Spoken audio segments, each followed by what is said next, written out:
അകത്ത് സൗകര്യം വളരെ കുറവാണ്. വാടകയും കുറവാണല്ലോ. അല്ല സാറേ, ഇത്ര പെട്ടെന്നൊരു വീട് മാറ്റത്തിന്റെ കാര്യം എന്താണ്?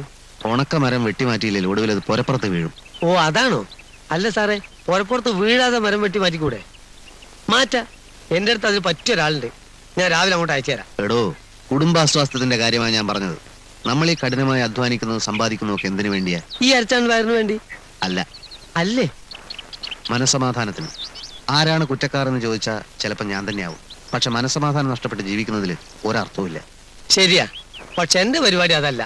മനസമാധാനം നഷ്ടപ്പെടുന്നു എന്ന് കണ്ടാൽ അപ്പൊ ഞാൻ വെള്ളം അടിക്കും, ഫിറ്റാവും. പിന്നെ ഒന്നും അറിയണ്ടല്ലോ, പിറ്റേ നോക്കിയാൽ മതിയല്ലോ.